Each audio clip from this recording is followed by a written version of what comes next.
শুধুমাত্র 2026 সালে বাংলাদেশে এই পর্যন্ত খুন হয়েছে 464 জন। 464 জন শুধুমাত্র 2026 সালে। ধর্ষণ হয়েছে 666টা। ধর্ষণ মামলায় গ্রেপ্তার হয়েছেন 530 জন। খুনের মামলায় গ্রেপ্তার হয়েছেন 604 জন। প্রতিদিন গড়ে 6 থেকে 7টা খুন হয়েছে এবং শিশু ধর্ষণ উল্লেখযোগ্য হারে বেড়েছে। বাংলাদেশের পুলিশের প্রকাশিত পরিসংখ্যান অনুযায়ী অপরাধের বৃদ্ধির হার: চুরি বেড়েছে 12%, অপহরণ বেড়েছে 71%, ছিনতাই বেড়েছে 37%, ডাকাতি 43%। মোট মামলা হয়েছে এই 2026 সালে 1,81,737টা। খুন ইন টোটাল 3,786টা। সবচেয়ে উদ্বেগজনক বৃদ্ধি হচ্ছে অপহরণ, ধর্ষণ, চাঁদাবাজি, ডাকাতি এবং ছিনতাই। শুধুমাত্র ঢাকায় 107টা খুন, সারা দেশে 854টা। ঢাকার মধ্যে উল্লেখযোগ্য হারে বেড়েছে ছিনতাই, চাঁদাবাজি, গ্যাং, কিশোর গ্যাং, রাজনৈতিক সহিংসতা এবং ধর্ষণ।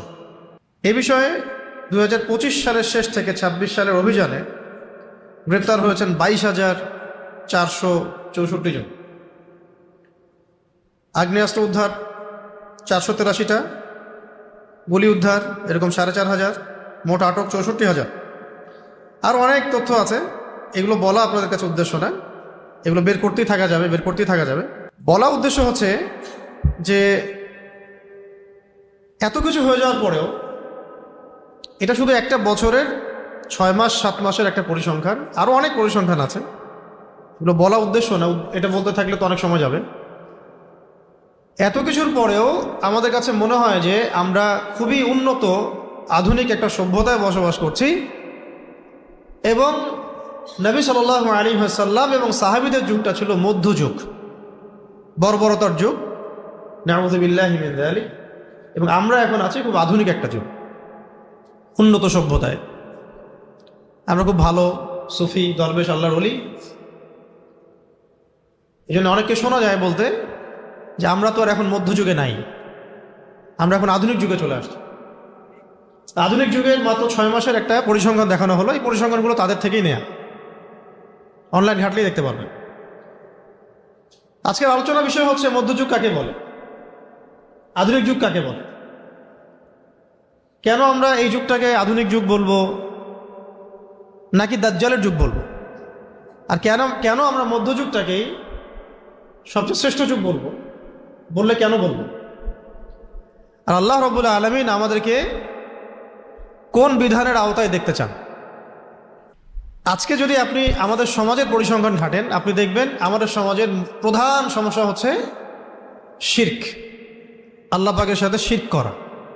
হয়তো মনে হচ্ছে আপনার কাছে আমরা তো মুসলিম, আমরা করি না, কিন্তু মুসলিমদের মধ্যে অনেকেই করে, মুসলিমদের বাইরে তো অমুসলিমরা করছেই। ঠিক আজকে থেকে 1400 বছর আগে, 1500 বছর আগে যে আইয়ামে জাহেলিয়া ছিল, সে আইয়ামে জাহেলিয়াতেও মক্কার কাফের মুশরিকরা প্রধান যে পাপটা করতো সেটা হলো শিরক, আল্লাহর সাথে অংশীদার সাব্যস্ত করা। তারা লাত, উজ্জা, হুবল, মানাত এগুলোর পূজা করত।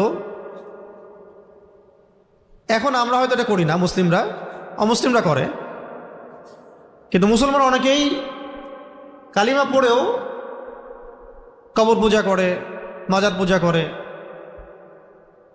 আর অনেক শিরকের সাথে লিপ্ত, পশ্চিমা আদর্শের পূজা করে। আগে ছিল লাত, উজ্জা, হুবল, মানাত দেখা যেত ভিজিবল, এখন দেখা যায় ইনভিজিবল ইলাহ, যেমন ডেমোক্রেসি, সেকুলারিজম, কমিউনিজম, ন্যাশনালিজম, এগুলো ইনভিজিবল ইলাহ। আগে ছিল ভিজিবল ইলাহ, লাত, উজ্জা, হুবল, মানাত, আর এখন হচ্ছে ইনভিজিবল ইলাহ, যেগুলোর মানুষ পূজা করে, আনুগত্য করে, দাসত্ব করে। ইলাহ তাকেই বলা হয় যার মানুষ দাসত্ব করে।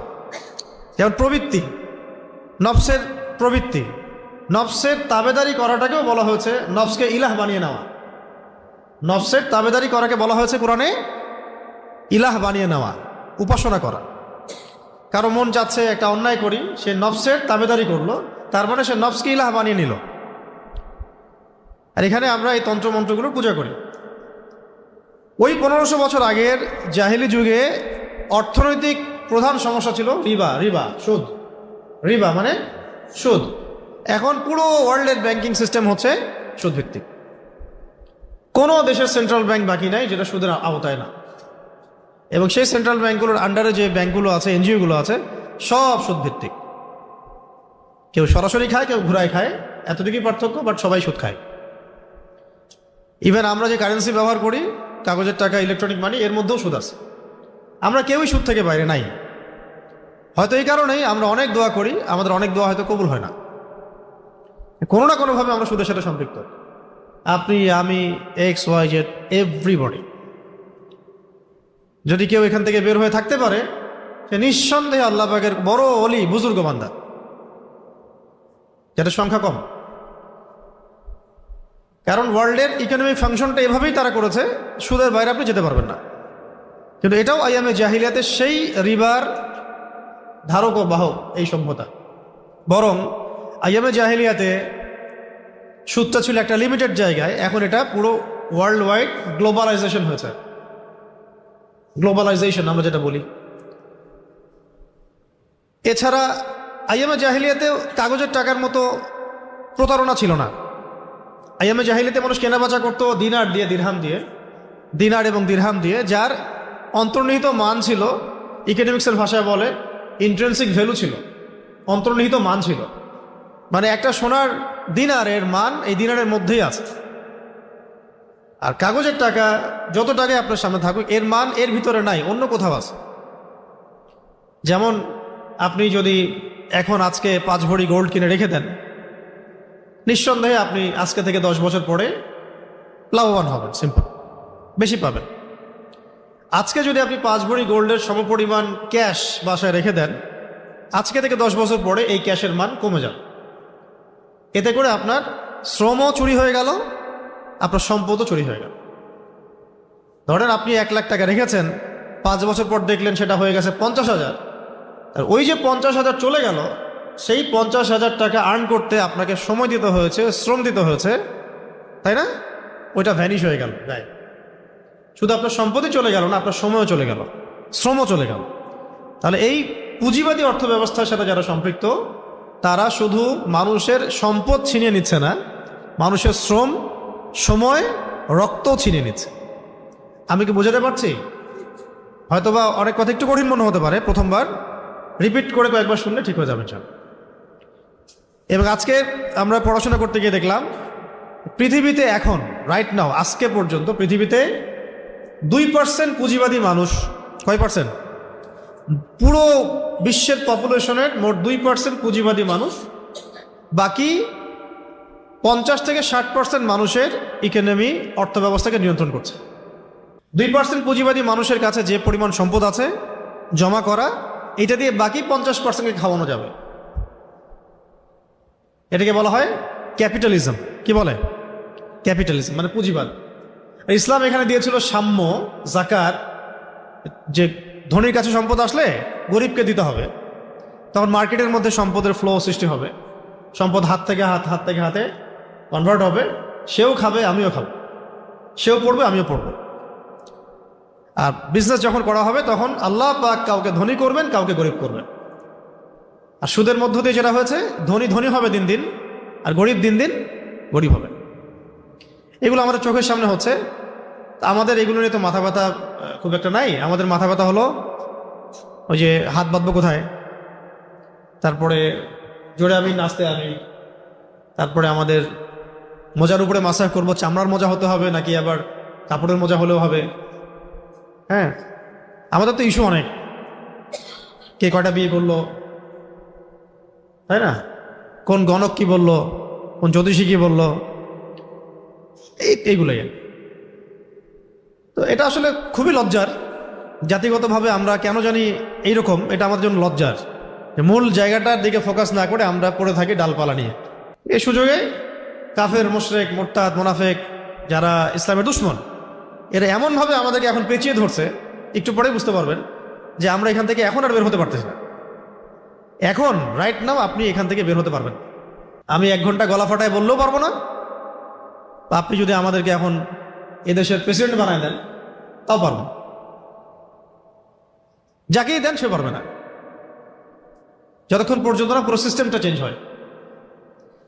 এখন আসেন, এই যে রিবার ফিতনা, এটাকে আল্লাহ পাক কি বলেছেন?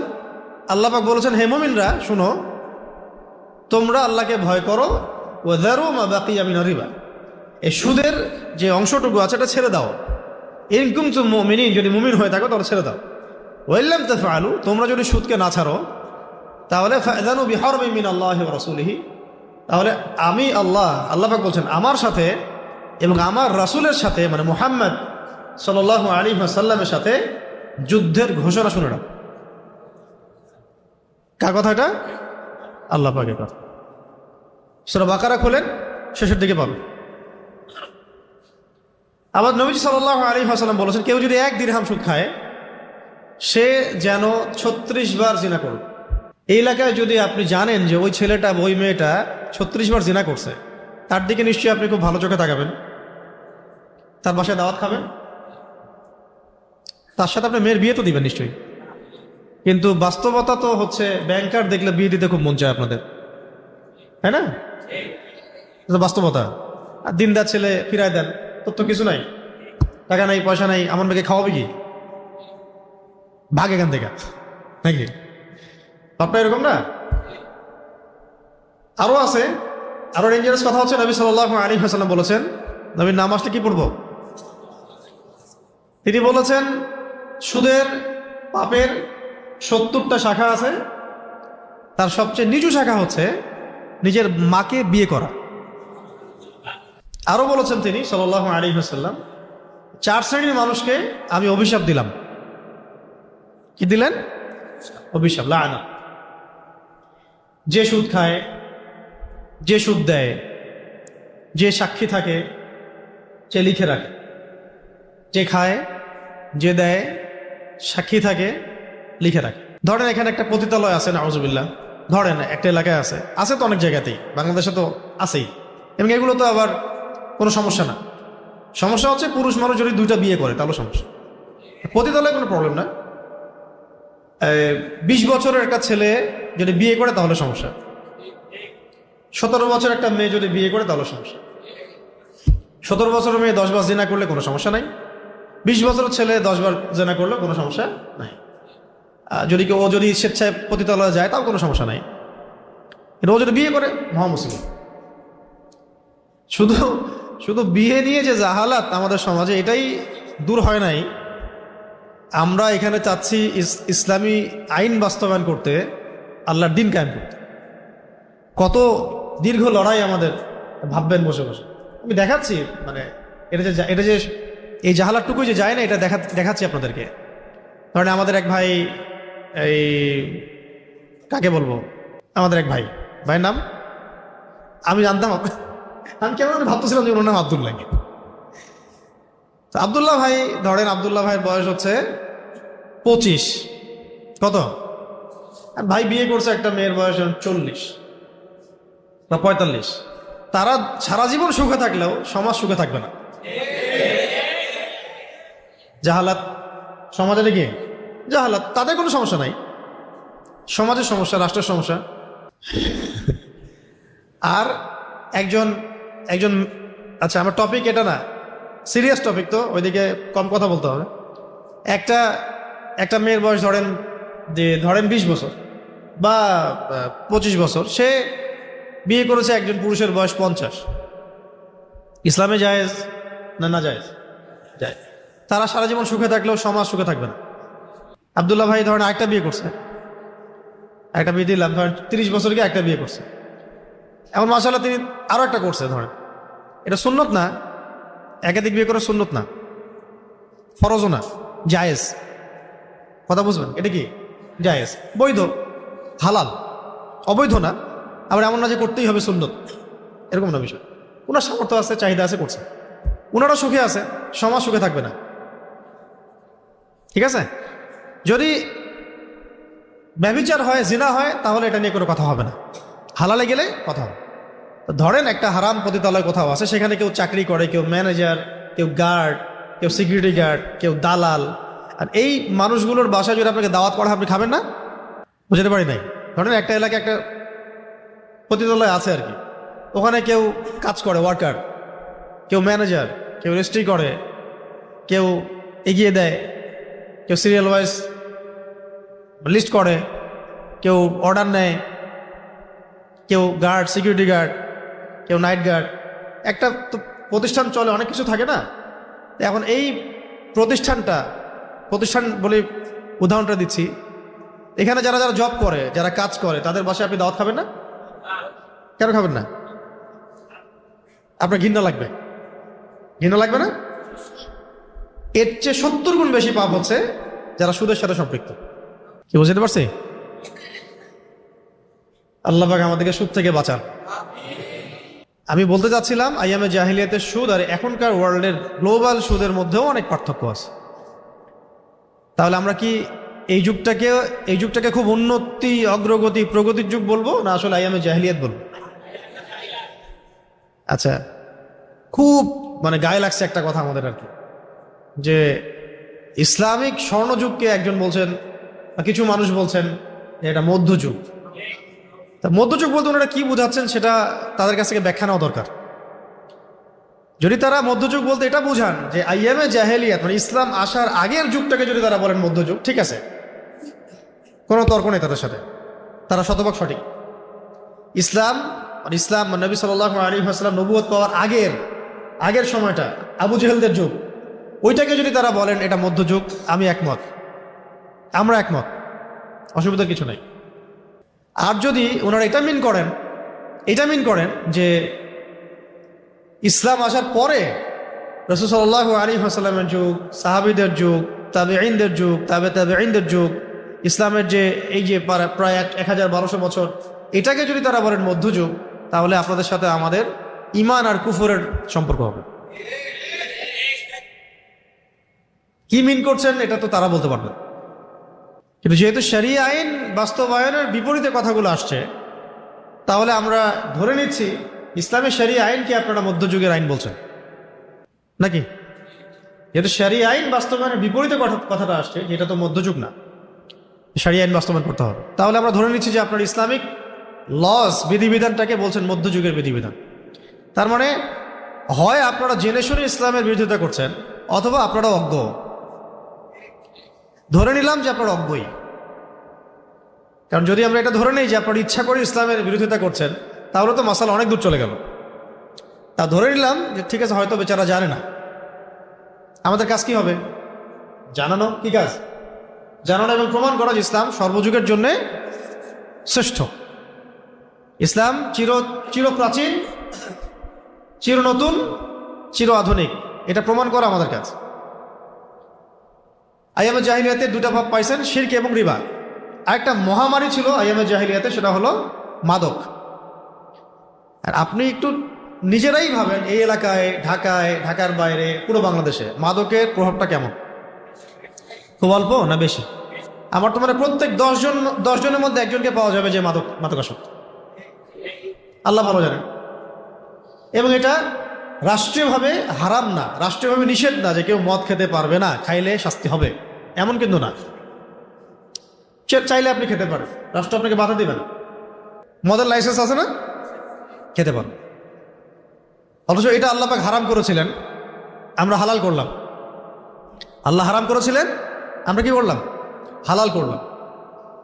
আরেকটা সমস্যা ছিল আইয়ামে জাহেলিয়াতের আরেকটা বড় সমস্যা ছিল গোত্রীয় হানাহানি। এটা আমাদের ওয়ার্ল্ডে এবং এখনকার প্রেক্ষাপটে নাই। এটা এখন পলিটিক্যাল দ্বন্দ্বের রূপ নিয়েছে, সামাজিক দ্বন্দ্বের রূপ নিয়েছে, বৈশ্বিক দ্বন্দ্বের রূপ নিয়েছে। আমরা বুঝতে পারলাম এটাও যায়নি পুরোপুরিভাবে। আরেকটা মারাত্মক সমস্যা ছিল, সেটা হলো জিনা, ব্যভিচার। এটা আমাদের সমাজে কম না বেশি? যে চাচাদের দাড়ি পেকে গেছে, তাদের সময় যতটা ছিল না, এখন তার চেয়ে 10 গুণ, 20 গুণ, 30 গুণ বেশি না? এগুলো কমন, এগুলো আইয়ামে জাহিলিয়াতেও ছিল, এখন তো মহামারী। এছাড়াও আইয়ামে জাহিলিয়াতে এমন কিছু ছিল না যেটা এখনকার যুগে আছে। এগুলো ছাড়াও আইয়ামে জাহিলিয়াতেও এমন কিছু ছিল না যেগুলো এখনকার যুগে বিদ্যমান, যেমন পর্নোগ্রাফি। আইয়ামে জাহিলিয়াতে কোনো পর্নোগ্রাফি ছিল না। যে যুগটাকে আপনি সবচেয়ে বর্বর বলছেন, সবচেয়ে জঘন্য বলছেন, ওই যুগটাতেও পর্নোগ্রাফির মতো মারাত্মক অভিশাপ ছিল না, ছিল না। মানে জিনাকে ভিডিও করে সারা ওয়ার্ল্ডে ব্যবসা করা, বাণিজ্য করা, এটা কখনো ছিল না। এটা একটা ইন্ডাস্ট্রি, যেমন ফিল্ম ইন্ডাস্ট্রিজ, তারপরে স্পোর্টস ইন্ডাস্ট্রিজ, কর্পোরেট সেকশনগুলো যেভাবে ইন্ডাস্ট্রি করে তুলেছে, এরকম একটা ইন্ডাস্ট্রির নাম হলো পর্ন ইন্ডাস্ট্রি। এখানে যারা কাজ করে সবাই অভিনেতা, অ্যাক্ট্রেস। এমন না যে বিষয়টা রিয়েল, বিষয়টা ফেক। শুটিং করা হয়, শ্যুট করে, এবং এটাকে এমনভাবে উপস্থাপন করে তারা যে মানুষের ভিতরে এটার মানসিকভাবে তাকে অসুস্থ করে ফেলা আর কি। যেটাতে এডিক্টেড হয়ে যাবে সে, এর মধ্যে মাদকের মতো পথ হারায় ফেলবে সে। এবং এই যে শিশু ধর্ষণ ইত্যাদি যে শব্দগুলো আসছে না, এটা তো সবাই বুঝি যে এটা তো আসলে বাস্তবিক না, পসিবল না। একটা মানুষের মধ্যে এরকম চাহিদা কীভাবে আসতে পারে? এটার মূল কারণ হচ্ছে মাদক এবং পর্নোগ্রাফি। সে সে মাদক গ্রহণ করার পরে এই মানুষগুলো আর মানুষ থাকে না, আর পর্ন এডিক্টেড হওয়ার পরে সে হিতাহিত জ্ঞান হারায় ফেলে যে সে কার সাথে কি করতে হবে। এই পর্ন এডিক্টেড একটা মানুষ, সে শুধু শিশু না, পশুর সাথেও জেনা করতে পারে, এটা করতে পারে, অবাক হওয়ার কিছু নেই। আর আমরা দেখলাম যে এই ওয়ার্ল্ডের বড় বড় নেতার যারা, এরাও বিভিন্ন দ্বীপে এরকম ছোট ছোট মেয়েদেরকে নিয়ে আসে, রেপ করে, এবং পরে এদেরকে পিস পিস করে কেটে স্যুপ বানায় খেয়ে ফেলে। অ্যাবস্টেইন ফাইল যখন বের হলো আপনারা দেখলেন না? তার মানে বুঝলাম সব এই মানে ইবলিসের এজেন্ট, এর একই সূত্রে গাথা। এবং একটু পরে আপনাদেরকে বলবো যে এর পিছনে মাস্টারমাইন্ড হচ্ছে দাজ্জাল। এগুলোর পিছনের মাস্টারমাইন্ডটা হচ্ছে দাজ্জাল এবং তার অনুসারী যারা, এরা ওয়ার্ল্ডকে শাসন করতে চায়। এই জন্য তারা ওয়ার্ল্ডটাকে তাদের মতো করে সাজানোর চেষ্টা করেছে বিগত প্রায় 100-200 বছর থেকে। এবং তারা নতুন ওয়ার্ল্ড অর্ডার নিয়ে আসছে, যার মধ্যে মানব জাতিকে তারা নিয়ে আসছে জোর করে। এখান থেকে বের হওয়ার রাস্তা একটাই, সেটা হলো নবী সাল্লাল্লাহু আলাইহি ওয়াসাল্লামের সিরাত ছাড়া বের হতে পারবেন না। সিরাত, ইসলাম, কোরআন, সুন্নাহ, এর বাইরে মানবতার মুক্তির কোনো রাস্তা নাই। আইয়ামে জাহিলিয়াতে পর্নোগ্রাফি ছিল না, এখন সারা ওয়ার্ল্ড ওয়াইড, এবং এটাই হচ্ছে এই পাপগুলোর মূল কারণ। পর্ন সাইটগুলো বন্ধ না করলে রেপ বন্ধ হবে না, সেটা যে কোনো মাদ্রাসায় হোক, স্কুলে হোক, আর কলেজে হোক, কোনো জায়গায় বন্ধ হবে না। আপনি তো প্রশ্ন আসতে পারে যে এটা তো অনেক মাদ্রাসার ঘটনা, এমন হ্যাঁ হতে পারে। দেখেন মাদ্রাসায় যারা এগুলোর সাথে সম্পৃক্ত হয়েছে তাদের সাথে পর্নোগ্রাফি সম্পর্ক আছে। সে পর্ন এডিক্টেড, এই কারণে সে মাদ্রাসাতেও এই কাজটা করছে। মাদ্রাসায় যে পড়ে সে কি মানে জৈবিক চাহিদা মুক্ত না, এবং সে হয়তো পর্ন এডিক্টেড, আস্তে আস্তে সে ওইটি কাজটা সামনে যাকে পাইছে তার সাথে করে ফেলছে। এটা বন্ধ করাটা জরুরি কাজ ছিল। এটা না বন্ধ করতে পারলে, সাইটগুলো বন্ধ না করতে পারলে এটা কখনোই বন্ধ হবে না। তারপরে মাদক, উন্মুক্ত মাদক রেখে দিলে মানুষ মাদক খাবে, হিতাহিত জ্ঞান হারায় ফেলবে, তখন যে কোনো পাপ সে করতে পারে। প্রবলেম একটা না, প্রবলেম এখানে অনেক। মাদক problem, pornography problem, free mixing problem, আইন না থাকা প্রবলেম, আইন বাস্তবায়ন না হওয়া প্রবলেম, দৃষ্টান্তমূলক শাস্তি বাস্তবায়ন না হওয়া প্রবলেম, অনেক প্রবলেম। এরপরে সামাজিক সচেতনতা আছে, আমাদেরও অনেক গাফেলতি আছে। সব কিছু মিলিয়েই সমস্যার গোড়া হচ্ছে আমরা পরিপূর্ণ ইসলামী শরিয়ার মধ্যে আসতেছি না। সমস্যা একটা ডালপালা নাড়াচাড়া করে সমাধান হবে না। যদি আগামী 7 দিনের মধ্যে এই সাম্প্রতিক ঘটনার বিচার হয়ও, তার মানে এই না যে প্রবলেম সলভ হয়ে গেছে, বরং একটা প্রবলেমের সাময়িক সলিউশন আপনি দিয়েছেন। এরকম প্রবলেম বাংলাদেশে গ্রামে গ্রামে, শহরে শহরে আরো বহু আছে। এমন অনেক কিছু আমরা ভুলেও গেছি, অনেক কিছু আমরা জানিও না, অনেক কিছু মিডিয়াতে আসেই নাই, তাই না? এটা এত হাইলাইট হচ্ছে কেন? কারণ তার বাবা বলেছে যে আমি তো জানি যে আপনারা বিচার করতে পারবেন না। এই কথাটা তাগুদের গায়ে লাগছে। কথাটা 100% সত্য। কথাটা কি 100% সত্য যে আপনাদের কোনো রেকর্ড নাই এগুলো বিচার করা। এটা গায়ে লেগে গেছে, মিডিয়াতে এটা ফলো করে প্রচার হয়ে গেছে। এর আগে মাগুরার ঘটনা ধামাচাপা পড়ে গেছে, পড়ছে না? এরকম আরো শত শত ঘটনা ধামাচাপা পড়ে গেছে। হাদি ভাই গায়েব হয়ে নাই, ইস্যু নাই। আমাদের ঢাকায় বিমান ক্র্যাশ হয়ে গেল একটা প্রতিষ্ঠানে, এতগুলো বাচ্চা মারা গেল, কোনো আলোচনা আছে? এরকম একটার পর একটা ইস্যু আসছে, ধামাচাপা পড়ে গেছে। তো এটা হাইলাইট হওয়ার কারণ হচ্ছে আঙ্গুল উঠানো, প্রতিবাদ করা যে আপনারা পারবেন না, আপনারা পারেন নাই, আপনারা ফেইলার। ওটা গায়ে লাগছে, তাই একটু নাড়াচাড়া হচ্ছে। এটাও হয়তো দু একদিন পর ঠান্ডা হয়ে যাবে, কিন্তু সমস্যা সলভ হবে না। এই সমস্যা থেকে আমি, আপনি, আপনার মেয়ে, আমার বোন, আমার মা, আমরা তো সেফ থাকতে পারবো না। কারণ সমস্যার শেকড়ে আমরা হাত দিচ্ছি না। শেকড়ে হাত দেওয়ার জন্য যে ওহির বিধান দরকার, যে দিন দরকার, যে আদর্শ দরকার, যে আইন দরকার, যে শরিয়া দরকার, এখানে আমরা আসছি না কেন? কারণ আমরা নিজেরাই চাই না যে আল্লাহর জমিনে শরিয়া আইন কায়েম হোক। শরিয়া আইন কায়েম হলে তো আমি সুদ খাইতে পারবো না, আমি তখন মদ খাইতে পারবো না, চুরি করতে পারবো না, পতিতালয়ে যেতে পারবো না, মদ খাইতে পারবো না, বারে যেতে পারবো না। আমাকে পর্দা করতে হবে, নামাজ পড়তে হবে, ইসলামে আইনে আসতে হবে। চুরি করলে হাত কেটে ফেলবে, মদ খাইলে বেত্রাঘাত করবে, জিনা করলে বেত্রাঘাত করবে, ডাকাতি করলে একদিকের হাত কেটে ফেলবে, একদিকের পা কেটে ফেলবে, খুন করলে কেসাস করবে, ধর্ষণ করলে প্রকাশ্যে গুলি করে মৃত্যুদণ্ড দিয়ে দিবে একদম। আমরা তো নিজেরাই চাই না যে শরিয়া আইন বাস্তবায়ন হোক, কারণ আমরা তো পাপ করতে পারবো না। শরিয়া আইন হয়ে গেলে আমরা তো নিজেরাই পাপ করতে পারবো না। মানুষ পাপের এক্সেসের জন্যই শরিয়া আইন চায় না আমাদের দেশে। কারণ আমরা এমন ইসলাম চাই যেটা একটু সুইট ইসলাম, মিষ্টি মিষ্টি।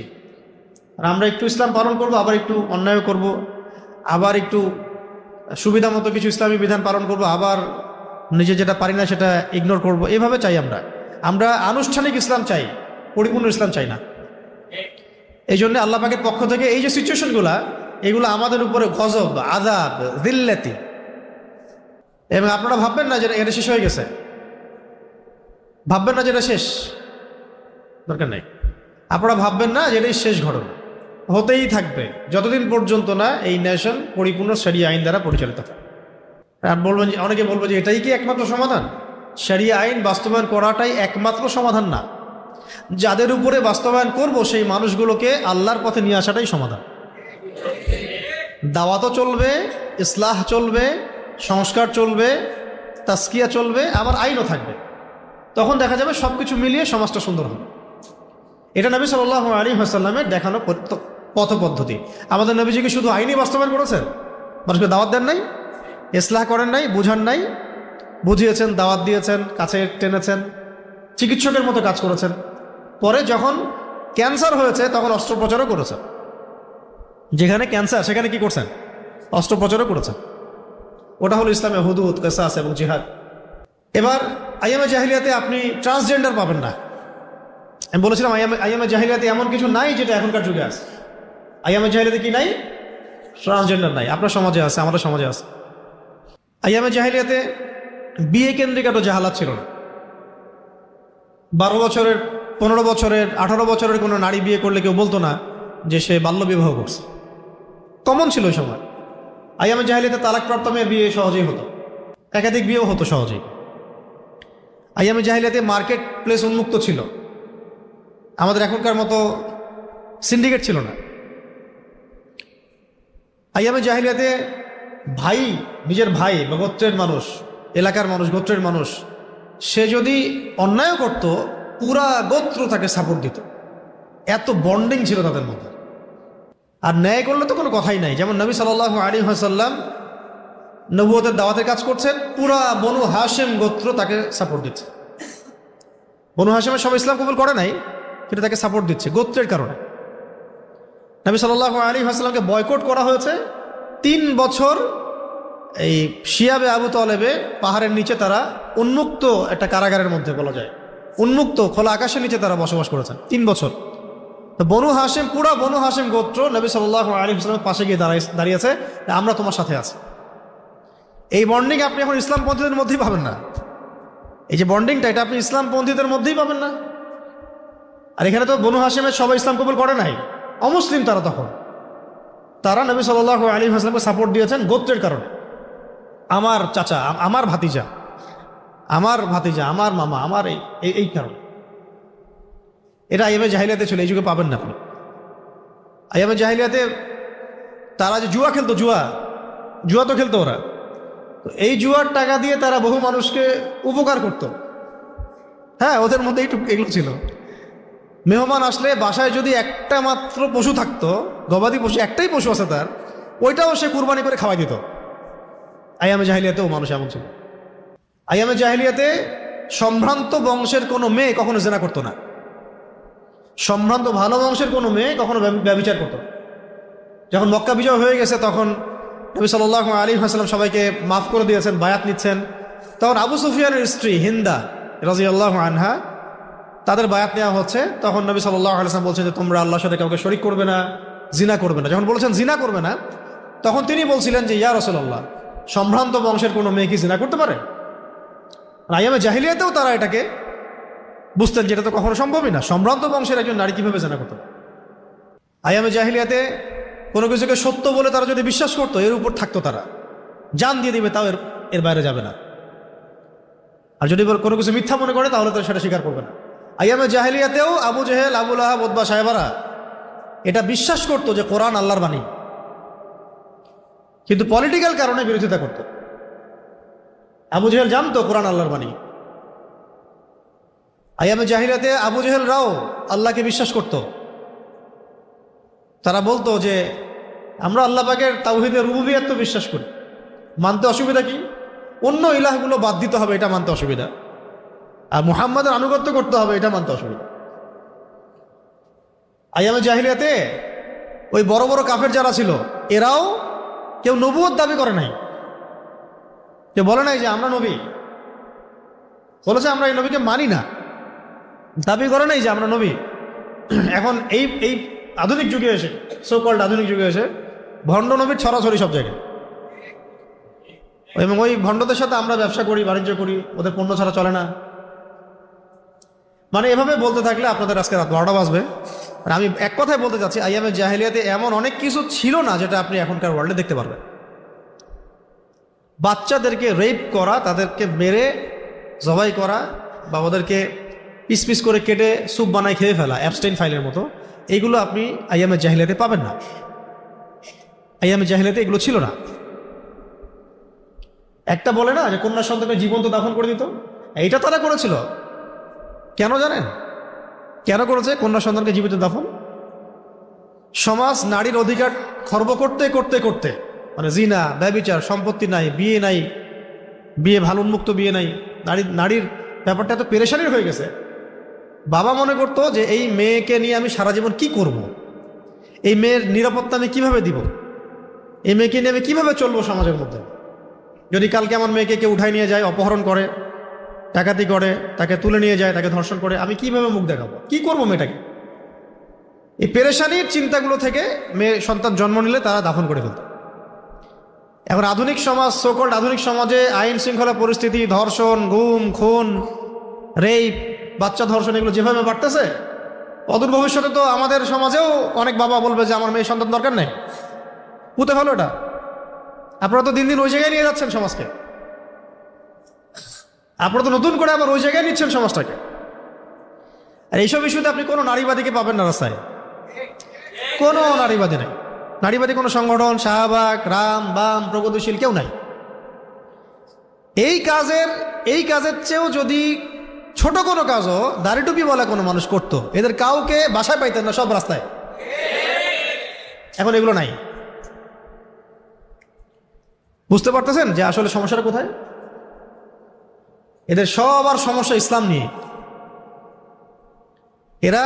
এরা ইচ্ছায় বা অনিচ্ছায় এরা সবাই দাজ্জালের অনুসারী হয়ে গেছে। শেষ জামানার সবচেয়ে বড় ফিতনা হলো এটা। সে বের হবে, সারা ওয়ার্ল্ডকে শাসন করবে ইহুদিদেরকে নিয়ে, এবং সে ওয়ার্ল্ডটাকে ওর মতো করে সাজাবে, ওর অনুসারীদেরকে দিয়ে প্রত্যেকটা জায়গায় সে শাসন করাবে।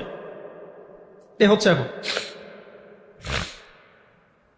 এইরকম একটা সমাজে, যেটা কথা আমি বললাম যে আমি জাহিলিয়াত, এমন একটা সমাজে নবী সাল্লাল্লাহু আলাইহি ওয়াসাল্লাম যখন বেড়ে উঠতেছেন, তিনি নিজে কখনো কোনো পাপের সাথে সম্পৃক্ত হন নাই। মাসুম মিনান নাস, আগেও কোনো গুনাহ করেন নাই, পরেও কোনো গুনাহ করেন। মূর্তি পূজাকে ঘৃণা করতেন, বরং তিনি ওই সময় এতিমদের খোঁজ খবর নিতেন, বিধবাদের খোঁজ খবর নিতেন, মানে মুসাফিরের সাহায্য করতেন, দরিদ্র সাহায্য করতেন। আত্মীয়তা সম্পর্ক রক্ষা করতেন, মানুষের উপকার করতেন। তিনি পেরেশান থাকতেন যে মানুষগুলোকে কিভাবে আল্লাহর পথে বা ভালো পথে ফেরাবো। হেল্পফুল ফুজর তৈরি করলেন মানুষকে সঠিক পথে আনার জন্য, গৃহযুদ্ধ যেন বন্ধ হয়। এভাবে যখন তার বয়স 40-এ পৌঁছালো, এর মধ্যে তিনি বিয়েও করলেন, ব্যবসা করলেন, বিয়ে করলেন, স্ট্যাবলিশ হলেন।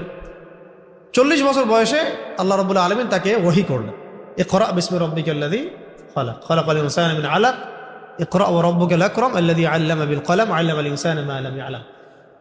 এখানে একটা পয়েন্ট হচ্ছে যে এই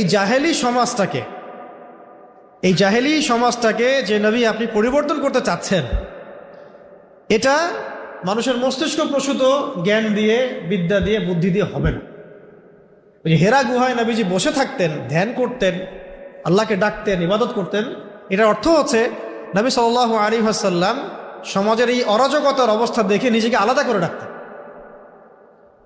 পৃথক হয়ে থাকতেন। ভাল লাগতো না তার কাছে সমাজের এই সমস্যাগুলা, অবস্থাগুলা। নিজে একা থাকতেন, হেরা গুহায় বসে থাকতেন, ধ্যান করতেন, আল্লাহকে বলেন। যে কোনো ওলামায়ে কেরামের কাছে যান, তার এই কথাই বলবেন। ওই সময় মদিনা আইন নাজিল হচ্ছে যে এখন যদি কেউ কাউকে অন্যায়ভাবে হত্যা করে, তাহলে হত্যার বদলে হত্যা করবে। এটাকে কি বলে? কিসাস। কি বলে? কিসাস। ওই যে আমরা সূরা বাকারায় পড়ি, কুতিবা আলাইকুমুল কিসাস, কুতিবা আলাইকুমুল কিসাস ফিল কতলা, আল হুররু বিল হুররি ওয়াল আবদু বিল আবদি ওয়াল উনসা বিল উনসা। কুতিবা আলাইকুমুস সিয়াম তো আমরা নিয়েছি ঠিকই, ওই সূরার মধ্যেই আছে, সামনে ডানে বামে কুতিবা আলাইকুমুস সিয়াম, তোমাদের উপর সিয়ামকে ফরজ করা হয়েছে। তো রমজান মাসে মাশাআল্লাহ বাংলাদেশে সবাই রোজা রাখে, মুসলিমরা বেশিরভাগই। ওইটারই সামনে আছে কুতিবা আলাইকুমুল কিসাস, তোমাদের উপর কিসাসকে আমি ফরজ করেছি। এটা যে ফরজ, এটা আমাদের অনেকে জানেই না। তো সেই আল্লাহ পাকই ফরজ করেছেন, যে আল্লাহ পাক রমজানে রোজা ফরজ করেছেন। আবার আরেকটু পিছনে গেলে আবার পাবেন কুতিবা আলাইকুমুল কিতাল, তোমাদের উপর যুদ্ধকে ফরজ করেছি। ও তো আলোচনাই নাই। আমরা পয়লা বৈশাখে বানাবো, হাতি ঘোড়া, এগুলা বানাবো আর কি। যখন অন্য অন্য দেশ বানায় মিসাইল, আমরা বানাই হাতি ঘোড়া। ওটাই নাকি প্রোগ্রেস, ওটা ওদের প্রোগ্রেস। আর হুজুররা তো দেশটাকে পিছাই দিল, তাই না? হুজুররা দেশটাকে পিছাই দিল না, তো ভাষা তো ওদের এরকমই আর কি।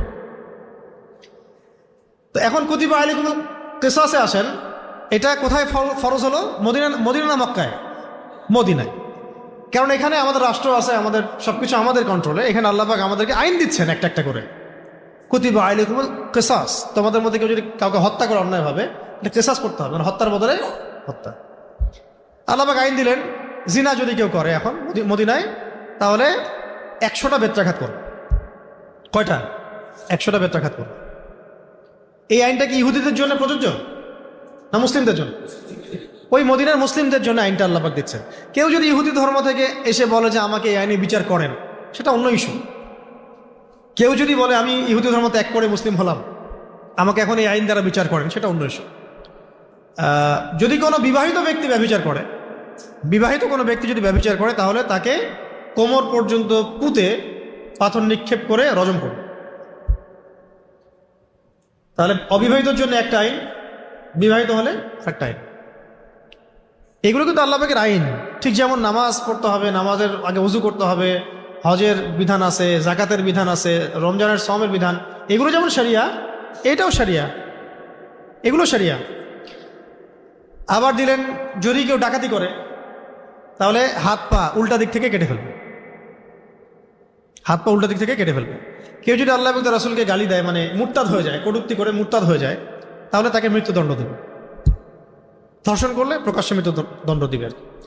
এইভাবে বেশ কিছু আইন নাজিল করা হলো মদিনায়। এখন এই লসগুলো কে দিয়েছেন? আল্লাহ রাব্বুল আলামিন। কখন দিয়েছেন? মদিনায়। এই আইনগুলো কোথায় আছে? কোরআনে এবং হাদিসে এবং সুন্নায়। যদি কেউ এই আইনগুলোকে মধ্যযুগীয় বর্বর বলে, সে কাফের। যদি না জেনে বলে, জানি না, কোনো কিছু জানে না, পড়াশোনা করে নাই, না জানে, বুঝে না, তাহলে তাকে সুযোগ দিতে হবে যে আপনি কি জানেন যে ইসলামের এই কথাগুলো বলা কুফরি? জেনে বুঝে যদি বলে হ্যাঁ আমি জানি এগুলো ইসলামে আছে, জেনেই বলছি এটা মধ্যযুগীয়, তাহলে স্পষ্ট কাফের। আর যদি বলে আমি জানতাম না ইসলামে এগুলো আছে, আমি পড়ি নাই, এখন জানলাম, তওবা করে ফিরে আসলাম, তাহলে আল্লাহ পাক সুযোগ দিবেন তওবা। এখন এই আইনগুলোর ইম্প্যাক্টটা কি ছিল একটু দেখাই। এই আইনগুলোর ইম্প্যাক্ট কি ছিল, যেটাকে এই রামবাম প্রগতিশীল যেগুলো আছে সকল, তারা যেটাকে মধ্যযুগীয় বলতেছে, বরং এটা কিন্তু মধ্যযুগীয় হলো না, বরং আইয়ামে জাহেলিয়াতকে দূর করলো বরং এই আইনগুলা। আইয়ামে জাহেলিয়াতে যে ব্যাপক চুরি, ব্যাপক জেনা, ব্যাপক ধর্ষণ, ব্যাপক সুদ, ব্যাপক শিরক, ব্যাপক ফাসাদ, এগুলোকে 23 বছরে দূর করে দিল এই আইনগুলা। কিভাবে কিভাবে দূর করে দিল? এই আইনের আগে মানুষকে তৈরি করা হলো ইমানের দাওয়াত দিয়ে, আকীদার দাওয়াত দিয়ে, ইসলামের দাওয়াত দিয়ে, পরকালের চেতনায় উদ্বুদ্ধ করে আল্লাহর কাছে ফিরে আসো, আমাদেরকে আল্লাহর কাছে জবাব দিতে হবে, কবর আছে, মিজান আছে, পুলসিরাত আছে, কিয়ামত আছে। মানুষ ইন্টারনালি পরিবর্তন হতে শুরু করলো।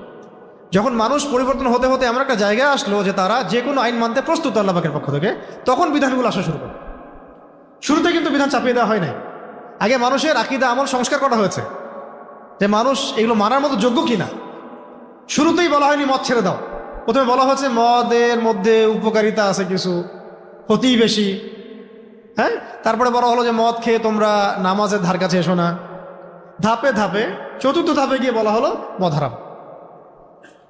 মানে একটা নেশনকে আগে তৈরি করা, শরিয়া বিধান মানার ব্যাপারে উদ্বুদ্ধ করা, এটাই হচ্ছে আমাদের কাজ বাংলার মাটিতে।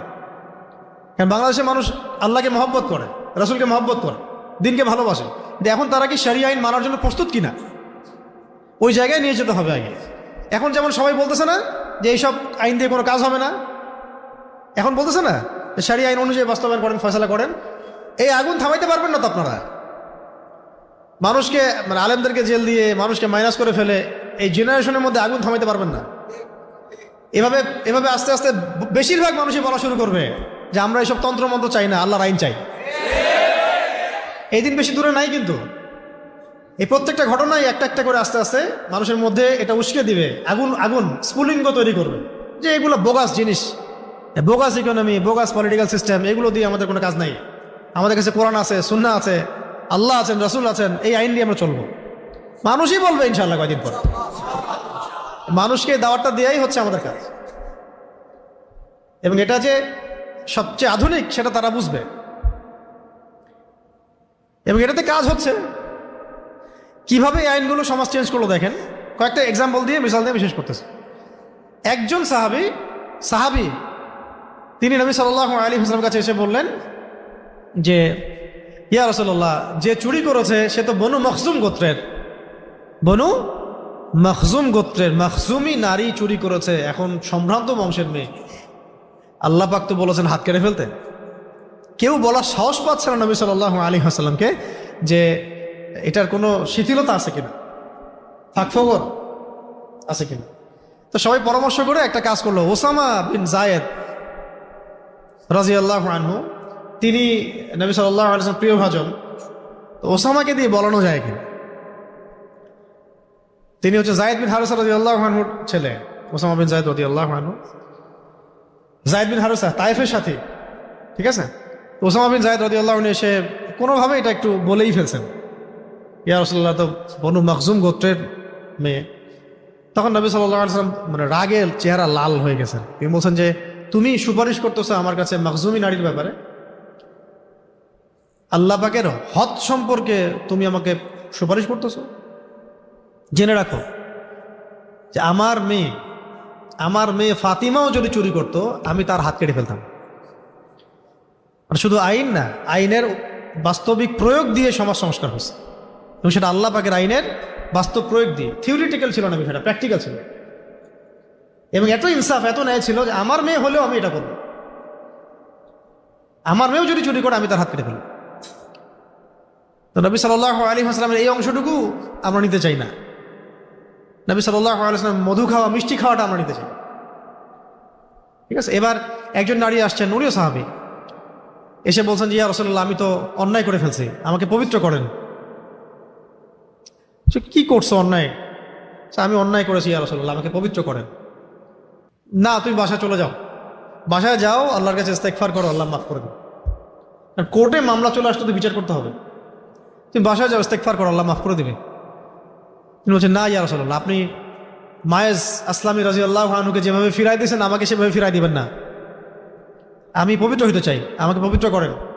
মানুষের ঈমান দেখেন, মানুষ বলতেছে অন্যায় করে এসে, ইয়া রাসূলুল্লাহ আমি পবিত্র হতে চাই, আমাকে পবিত্র করেন। তিনি বলছেন যে তুমি কি এমন অন্যায় করেছো? তিনি বলছেন আমি গর্ভবতী হয়ে গেছি ইয়া রাসূলুল্লাহ। তো নবী সাল্লাল্লাহু আলাইহি ওয়াসাল্লাম বলছেন যে বাসায় যাও, আল্লাহর কাছে ইস্তেগফার করো, সন্তান জন্ম হোক, তারপরে দেখা যাবে কি করা যায়। সন্তান জন্ম হলো, নিয়ে আসলেন সন্তানকে কোলে করে, দুধের বাচ্চা। ইয়া রাসূলুল্লাহ আমার বিচার করে দেন। তিনি বললেন যে সন্তান ছোট, এখন দুধ পান করবে, দুধ পান করানো শেষ হোক তারপরে বিচার করবে। দুধ পান করানো শেষ, রুটি খাইতে শিখছে, ওটে আসছেন, বিচার করে দেন ইয়া রাসূলুল্লাহ। নবীজি বললেন সাল্লাল্লাহু আলাইহি ওয়াসাল্লাম, আনসারী সাহাবীদের মধ্যে তোমরা কে আছো, হে আমার সাহাবীরা কে আছো যে এই বাচ্চার দায়িত্ব নিতে পারবা? একজন বাচ্চার দায়িত্ব নিলেন। নবী সাল্লাল্লাহু আলাইহি ওয়াসাল্লাম বললেন তো তোমরা তাকে নিয়ে যাও, রজম করো। আইন থেকে ফিরলেন না, নিয়ে যাও, রজম করো। তাকে রজম করা হচ্ছে, পাথর নিক্ষেপ করে রজম করা হচ্ছে। রক্তের ফিনকি এসে কোনো একজন সাহাবীর কাপড়ে লেগেছিল। সেই সাহাবী একটু তির্যক মন্তব্য করেছিলেন।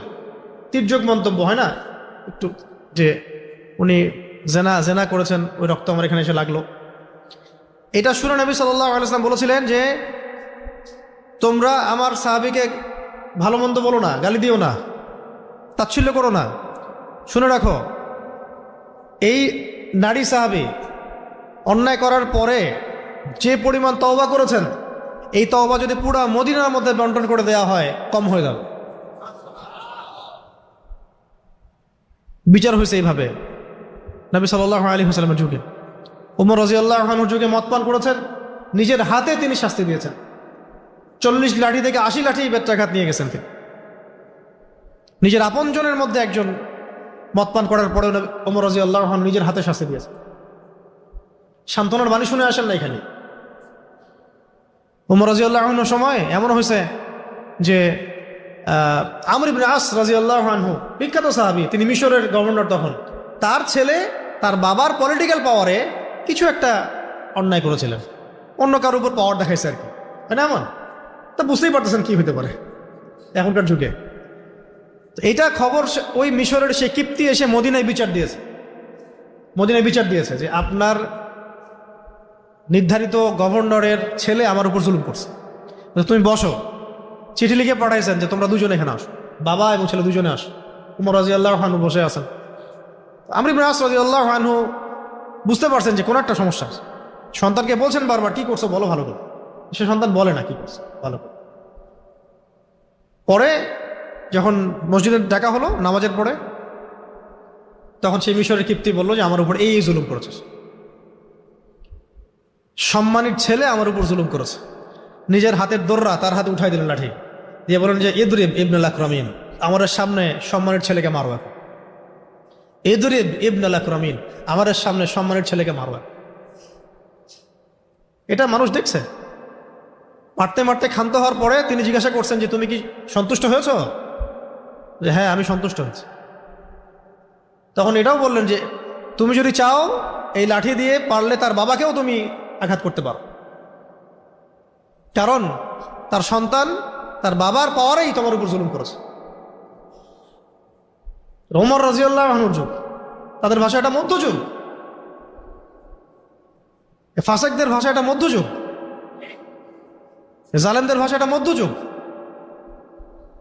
ইদরিব ইবনুল আকরামিন, সম্মানের ছেলেকে মারো সবার সাথে, বলতে পারবে? আমর ইবনে আস রাদিয়াল্লাহু আনহুকে নবীজি ওমর রাদিয়াল্লাহু আনহু বললেন যে শোনো আমর, যখন মানুষ তার মায়ের গর্ভ থেকে স্বাধীনভাবে বের হয়, তখন কিভাবে তো মানুষ তার উপর জুলুম করতে পারে?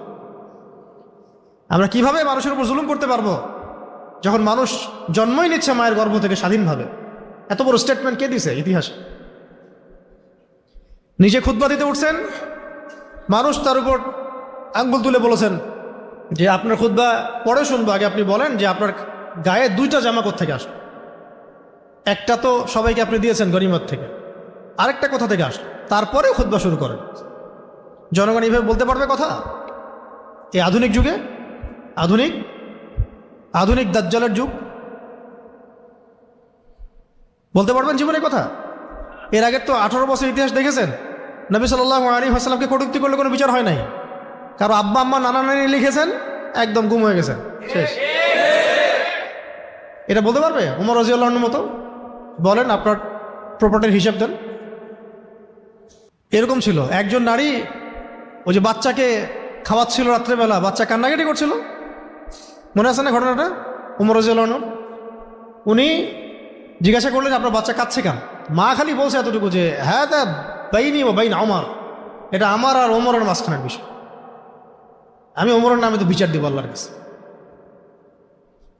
উনি বুঝতে পারেন না যে উনি আমিরুল মুমিনিন, রাত্রেবেলা ভেষ বদল করে তিনি ঘুরছিলেন। তো কি হয়েছে? আমরা এখানে ক্ষুধার্ত অবস্থায় আছি। ওটা শুনে ওমর রাদিয়াল্লাহু আনহু নিজের পায়ে হেঁটে মদিনায় এসে কাঁধে করে বাইতুল মাল থেকে আটার বস্তা নিয়ে পায়ে হেঁটে হেঁটে গিয়ে ওই মহিলার বাসায় গিয়ে রান্না করে খাওয়াই দিয়ে আসতো। এটাকে বলে মধ্যযুগ। ইনসাফের যুগটাকে বলে কি? একটা মানুষ খুঁজে পাওয়া যায় নাই যে আপনার দুর্নীতি করতেছে, অন্যায় করতেছে। ইসলামিক কোর্টে বসায় দেওয়া হয়েছে আলী রাদিয়াল্লাহু আনহুকে। আলী রাদিয়াল্লাহু আনহু এসে বলল যে আমাকে এখান থেকে অপসারণ করে দেন। কেন? তো বিচারই তো আসে না, আমি কি বিচার করব? কোনো কেসই আসে না। আর আপনাকে আমি কেস দেখালাম শুরুতে, এই 6 মাসের কেস কতগুলো ঘটনা করছে। এটা মধ্যযুগ। আল্লাহ পাকের আইনের সুষ্ঠু প্রয়োগ ছিল, এবং আইন ছিল আল্লাহ পাকের পক্ষ থেকে। সেই ডিভাইন ল যখন সমাজের মানুষ মেনে নিয়েছে এবং সেই অনুযায়ী যখন খলিফা বা শাসক বিচার করেছে, তখন সমাজ প্রতিষ্ঠা হয়ে শান্তি প্রতিষ্ঠা হয়ে গেছে, তখন সমাজে স্থায়ী শান্তি প্রতিষ্ঠা হয়ে গেছে, সমস্ত অন্যায় দুর্নীতি চলে গেছে। মানুষ জিনা করে এসে বলেছে আমি জিনা করছি, আমার বিচার করে দেন। হত্যার তো প্রশ্নই ওঠে না। এরকম আরো ঘটনা আছে। তো মূল কথা হচ্ছে ভাই যে আল্লাহ পাকের এই বিধানগুলো যদি আমরা মানার মতো মানসিকতা না লালন করি এখন, এবং সেই আলোকে যদি আমরা আমাদের জনমত গঠন না করি, তাহলে আগামী 50 বছরেও এদেশে একটাও আল্লাহর আইন বাস্তবায়িত হবে না। এবং এই আইনগুলো নিজেদের উপর ইম্পোজ করার আগে আমাদের আকীদা আমল সংস্কার করতে হবে, যে আমরা এগুলো চাই কিনা, আমরা আসলে এগুলো চাই কিনা, আমরা শিরক থেকে বাঁচতে চাই কিনা, সুন্নতে থাকতে চাই কিনা, তাওহীদ চাই কিনা, আমরা সুদমুক্ত থাকতে চাই কিনা, মাদক মুক্ত থাকতে চাই কিনা। ইসলামী আইনগুলো ছাড়া আপনি অন্য কোনো যত তথাকথিত পশ্চিমাদের এইসব আইন নিয়ে আসেন, কোনোদিনও আপনি দেশে শান্তি প্রতিষ্ঠা করতে পারবেন না। তাই যদি হতো তাহলে ইউরোপের অবস্থা আজকে এমন কেন? আমেরিকার অবস্থা আজকে এমন কেন? আমেরিকার হাতে এই বিশ্বের কোটি কোটি মানুষের রক্ত লেগে আছে, হাজার হাজার নারী শিশুর ইজ্জত ওর হাতে লেগে আছে। আর এই জুলুমগুলোর এগেনস্টে ধরেন গাজ্জার মানুষকে হত্যা করা, বোম্বিং করা, বাচ্চাদেরকে মারা, হাসপাতাল উড়িয়ে দেওয়া, ইরাকে, সিরিয়াতে, প্যালেস্টাইনে, লেবাননে, জর্ডানে, যে সারা বিশ্বব্যাপী যে মুসলিমদেরকে নিধন, এইগুলোর এগেনস্টে যদি ইসলামী দাওয়াতের সাথে জিহাদ না থাকে এবং আল্লাহর দিন আল্লাহর জমিনে কায়েমের তৎপরতা না থাকে, তাহলে এরা ডে বাই ডে আস্তে আস্তে মুসলিমদের সবাইকে গিলে শেষ করে ফেলবে। এবং এর বিপরীতে যে মুভমেন্টটা দরকার সেটা হলো ইসলামিক মুভমেন্ট। এছাড়া আপনি ওয়ার্ল্ডে শান্তি কায়েম করতে পারবেন না। আল্লাহ পাক আমরা সবাইকে ইসলামী আইনের সৌন্দর্য বোঝার তৌফিক দান করুন।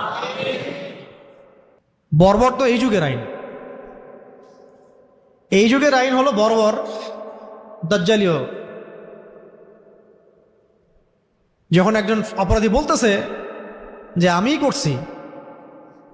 করছি, তবুও 3 মাস লাগে, 1 মাস লাগে, 7 দিন লাগে, 10 দিন লাগে, সে বলতেইছে যে আমি তো করছি, তাও রিপোর্ট আসতে হবে, 48 ঘন্টা লাগবে, ডিএনএ রিপোর্ট আসবে, এইটা হবে সেটা হবে। ইসলামী আইনে এটা দ্রুত বিচার হয়ে যায়। রেপ করছে, এমন রেপের হাজার হাজার কেস আছে, বিচার হয় নাই।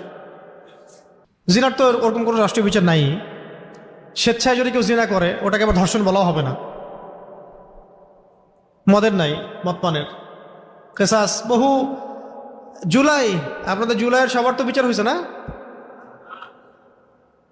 হবে, অপেক্ষা থাকে।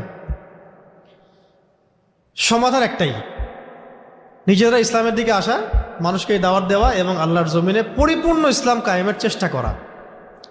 এখন হবে না জানি আমি সারা রাত গলা ফাটালেও কিছুই হবে না, হয়তো বা আপনারা কিছু জানবেন এতটুকুই। কিন্তু এই দাওয়াতের কাজ, তাবলিগের কাজ, এই মেহনত, ইসলামী সংগঠনগুলোর কাজ, এগুলো যত বেগবান হতে থাকবে আস্তে আস্তে মানুষ ওই দিকে আসবে, মানুষ বুঝবে যে আসলে এর মধ্যেই সমাধান আছে। 5 বছর লাগুক, 10 বছর লাগুক, 20 বছর লাগুক, একটা দিন আপনি দেখবেন যে বাংলাদেশ শাসিত হচ্ছে ইনশাআল্লাহ আল্লাহর আইন দিয়ে। এইদিকে যদি জনগণ না আসতে পারে তাহলে কাফেরদের মাইর ছাড়া আমাদের কপালে কিছু নাই। এটার জন্যে আমাদের প্রতিবেশীর দিকে খেয়াল রাখেন, তাহলেই হবে। আশপাশের দিকে তাকান, দেখবেন যে আজকে থেকে 10 বছর আগে তারাও ভাবতে পারে নাই যেমন হইতে পারে। অতএব আমাদের সবাইকে আল্লাহ পাক যেন তার বিধানের দিকে ফিরে আসার তৌফিক দান করে। এবং এইটাকে আল্লাহ পাক ইসলাম বলেছেন, এই ইসলামটাকে আল্লাহ পাক পরিপূর্ণ বলেছেন। এর বাইরে যত বিধান এটাকে জাহিলিয়াত বলেছেন। আফা হুকমুল জাহিলিয়াতি ইয়াবগুন, আল্লাহ পাক বলেছেন তারা কি জাহিলিয়াতের হুকুম চাচ্ছে? ইসলাম আসার পরে, এই বিধানগুলো আসার পরে তারা কি জাহিলিয়াতের বিধান চাচ্ছে? ওয়ালাহু আসলামা মান ফিস সামাওয়াতি ওয়াল আরদি তাওআন ওয়া কারহান ওয়া ইলাইহি ইরজিউন। অথচ আসমান জমিনের সমস্ত সৃষ্টি আল্লাহর সামনে আত্মসমর্পণ করেছে। শেষ করার আগে এটাও বলি, এই আত্মসমর্পণ মানে হলো সামি'না ওয়া আতা'না, শুনলাম মানলাম, শুনলাম মানলাম। ইব্রাহিম আলাইহিস সালামের মতো সন্তানকে রেখে আসো, রেখে আসতে হবে, প্রশ্ন নাই এখানে কোন। সন্তানের মা বলছে আমাদেরকে কি আল্লাহর হুকুমে রেখে যাচ্ছেন?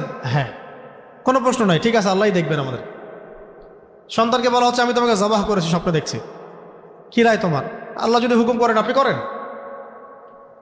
সন্তান বলছেন না আমি তো বাচ্চা, আমাকে কেন করবেন? বাবা বলছে না আল্লাহ আমার বাচ্চা একমাত্র, আমি কেন করব? প্রশ্নই নাই, সামি'না ওয়া আতা'না, শুনলাম মানলাম। এখান থেকে ইসলাম, এখান থেকে কি ইসলাম। ইয ক্বালা লাহু রাব্বুহু আসলিম ক্বালা আসলামতু লিরাব্বিল আলামিন।